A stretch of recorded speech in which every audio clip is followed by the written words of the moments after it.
Welcome everyone to another eFuse exclusive interview. I'm your host OG Pickle. We're excited to meet with Jake Troop, who goes by the online persona chocoTaco. Hailing out of Chicago, Illinois, Jake is one of the top streamers on Twitch, a former #1 ranked player in PlayerUnknown's Battleground, which goes by PUBG, and he's an avid music fan and overall cool guy.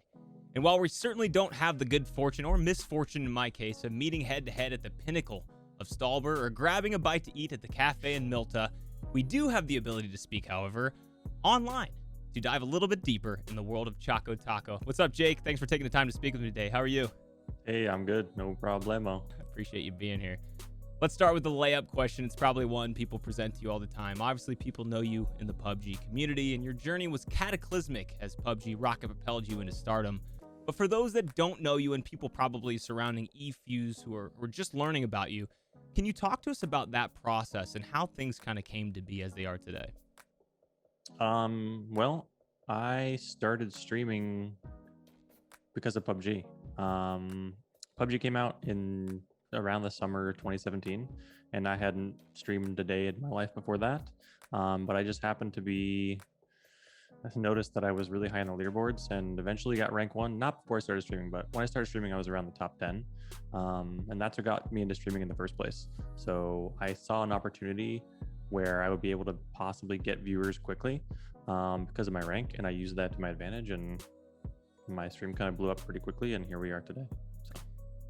I don't want to talk about PUBG the entire time because I think there's more to the identity of a streamer than just the game they're playing. You were once an understudy of Vince DiMartino, where you learned the art of trumpet playing.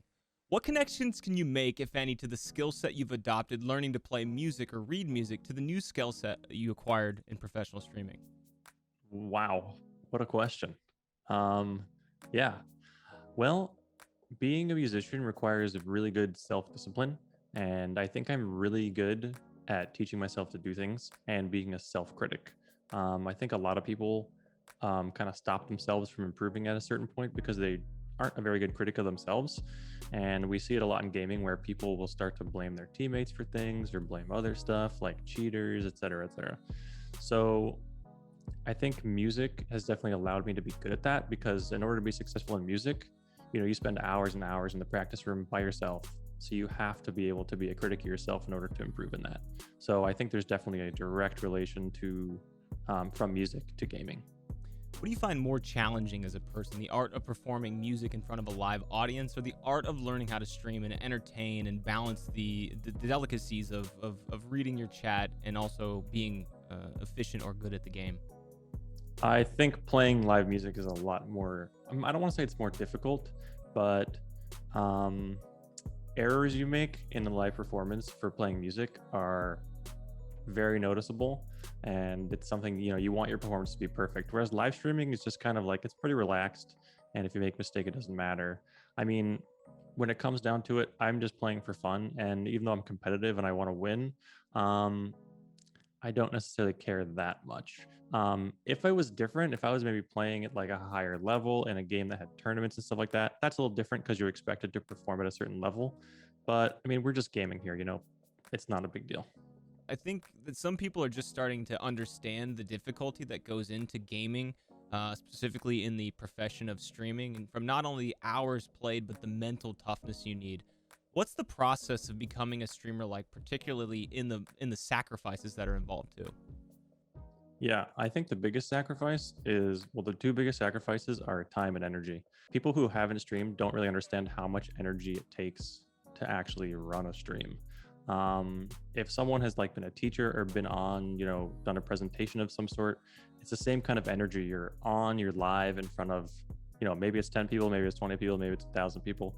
Either way, you're on in front of people. So it takes a certain amount of energy to do that, and you have no breaks. So I stream for about 10 hours a day.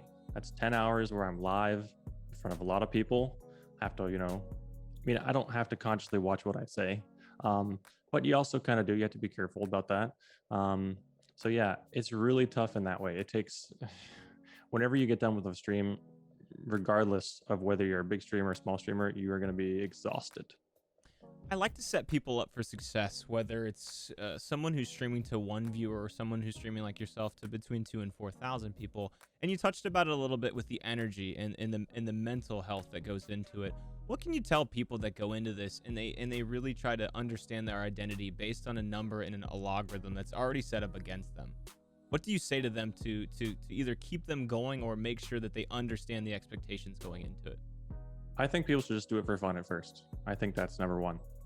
Some people go in, they want to like maybe spend a bunch of money on like the best setup they can get, but you don't know whether or not you're going to be successful. There are over 2 million unique streamers on Twitch every month.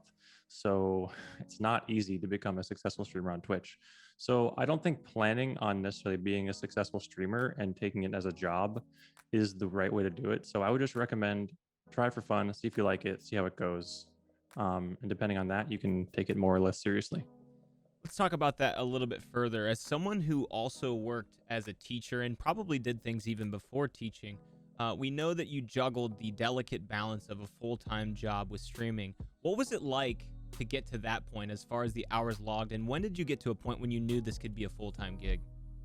Yeah, working, a lot of respect out there for people who work a job and stream, um, because it is not easy. That time in my life was very challenging. It was very exciting because my stream was growing, but it was not easy because I was working 8 hours a day at my job, and then I would come home and I would stream for like 5, 6 hours plus, and then I would go to sleep, and I would do the same thing the next day. So I was basically my entire life was just work, stream, work, stream, work, stream, and I streamed on the weekends. So uh, it was insane. You've obviously doubled down on YouTube, Twitter, and Instagram and had the fortune of hiring an editor, aka Beth, to do the daily uploads of clips and videos from your gameplay. But before that, you actually edited your own videos and tutorials. What skill set do you think streamers should double down on or at least acquire when they're starting out streaming, whether it be video editing or graphic design? Um, I actually think the best skill you can have is watching other content because you can learn a lot about whatever it is, whether it be video editing or anything. You can learn the most about that, I think, by watching other people's content. So when I was making videos for the first time and making little tutorial videos, I just watched some other videos on YouTube and took some ideas from there and then made my own. So I think observing is almost as important as doing.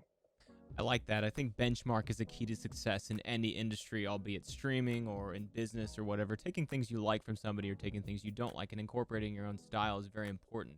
What streams beyond your own are a good benchmark for creators to follow? And who did you watch to learn more about your style or key takeaways you wanted to learn from? It's a good question. Um, I think the gold standard for streaming for me are like streamers like Lyric and Summit, um, because they just stream so many different types of games and they've been in the streaming world for such a long time. So have a lot of other streamers.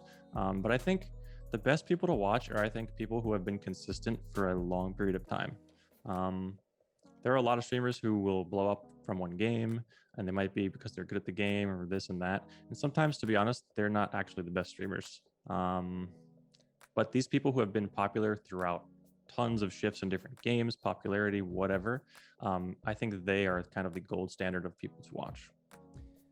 Although you grew to find love and sometimes love lost in PUBG, you've also had a passion for Magic the Gathering, Counter-Strike, and Dota. Beyond all things gaming, what other passions keep you hungry and what inspires you each day to continue streaming? Um, I one thing I really like is music, and it's something I really wanted to incorporate into my stream, which I'm actually working on. As you can see behind me, I've been setting up a bunch of music stuff. A lot of people don't even know, but I have a music degree in trumpet performance, but I also play guitar, piano, drums, a bunch of other stuff. So that is a passion of mine that I really want to bring into my stream. The importance of creating digital communities is becoming more prevalent as popular entrepreneurs like Gary Vaynerchuk or Mark Cuban might tell you. It's very fashionable in the news to talk about it. But can you speak to some of the challenges with having such great responsibility of having some 2,000 show up each live stream or even the hundreds of thousands that follow mostly your every move offline on social media? Can I speak to the responsibility of that? Mhm.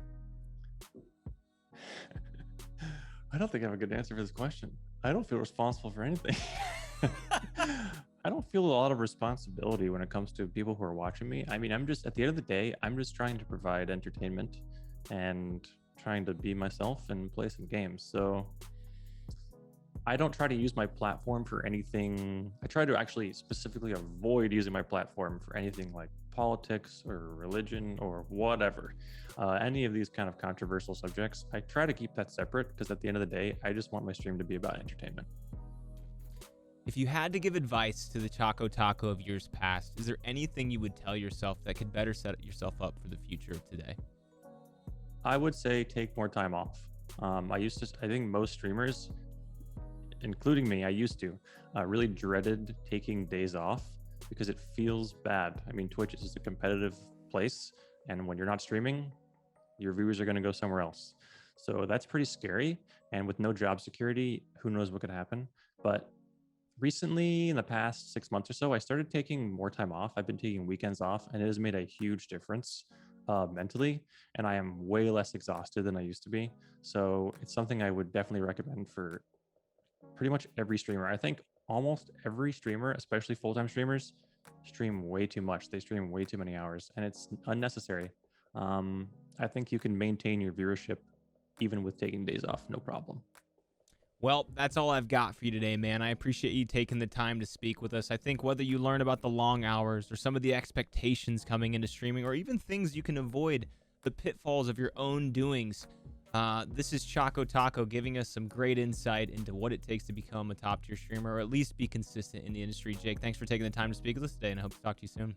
No problem. Thanks for having me.